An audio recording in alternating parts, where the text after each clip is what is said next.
Novel ہے، باقی اصناف سخن ہیں، کتابیں مطالعے میں رہتی ہیں. تو مجھے زینو نے ہرگز مایوس نہیں کیا. میں نے اسی وقت ڈاکٹر صاحب سے کہا تھا کہ آپ کا یہ ناول زندہ رہے گا.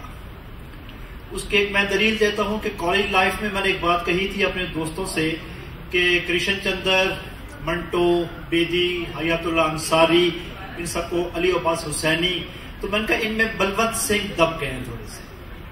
تو میں نے کہا اگر آج میں بات کروں گا میری بات کوئی نہیں مانے گا، لیکن اگر میں زمین پہ زندہ رہا تو ایک وقت آئے گا کہ اردو ادب بلونت سنگھ کو تسلیم کرے، اس کے کام کو جمع کیا جائے گا، اس پہ ڈاکٹریٹ ہوگی، اس پہ تھیسز ہوں گے.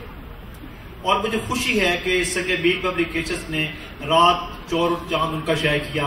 انڈیا سے بلونت سنگھ کے جو کلیات ہیں وہ میں نے منگوائے ہیں. تو میں ایسے سمجھتا ہوں کہ زینو جو ہے وہ ایک زندہ ناول ہے، اور انشاءاللہ تعالی العزیز وہ ناول جو ہے وہ زندہ رہے گا. ہمارے یہاں مشکل یہ ہے کہ ہم کتاب خرید کر نہیں پڑھتے، ہمیں کتاب پڑھنے کا شوق نہیں ہے. کتاب جب بازار میں آتی ہے تو اگر کسی دوست کی شائع ہوتی ہے تو ہماری خواہش ہوتی ہے کہ ہمیں وہ گفٹ دے دی جائے.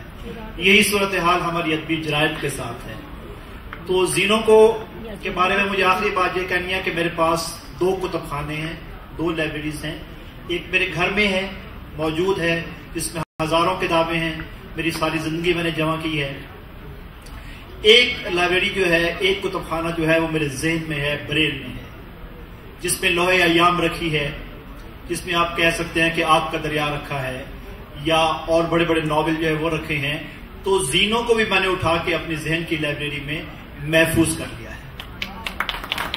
میرے دوست مسنصر چند تارڑ نے بہت لکھا، بہت عمدہ لکھا، جی خوش ہوا، لیکن میں سمجھتا ہوں کہ ان کا سارا سفر ایک طرف، بہاؤ ایک طرف. اور مجھے ایک بار خوشی ہوئی کہ تارڑ صاحب کے ساتھ ملاقات ہوئی لاہور میں میری. میں ان کے گھر بیٹھا تھا، وقت دیتے ہیں، بہت عمدہ انسان ہے، پیار کرتے ہیں. تو انہی دنوں ایوارڈ ملا تھا ان کے ناول راہ کو.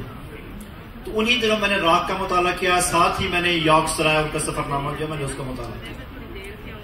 تو من کا تارڑ صاحب گل یہ کہ میں تھوڑا ناول جہاں انہوں انعام ملیا ہے، تو اگر میں جج ہوں تو وہی بجائے میں یارک سرائے میں جڑا ہے نا وہ میں انعام دیتا. کہنے لگے کیوں؟ میں نے کہا جی بات یہ ہے کہ یارک سرائے جو ہے وہ ایک مکمل ناول ہے. آپ کسی نقاد کے پاس بھیج دیں، کسی قاری کے پاس بھیج دیں، میں یارک سرائے کو سفر نامہ نہیں مانتا. اور میرے گھر میں جو ریک ہے وہ ناول کے ریک میں وہ موجود ہے.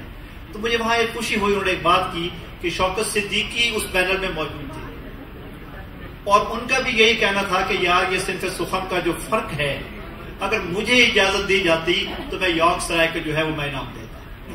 یہ بہت اچھی ہے. تو اس لیے اللہ تعالیٰ آپ کو خوش رکھے. تو زینو انشاءاللہ ڈاکٹر صاحب زندہ رہے گا، ایسی بات نہیں ہے. اس کے ساتھ ہی اس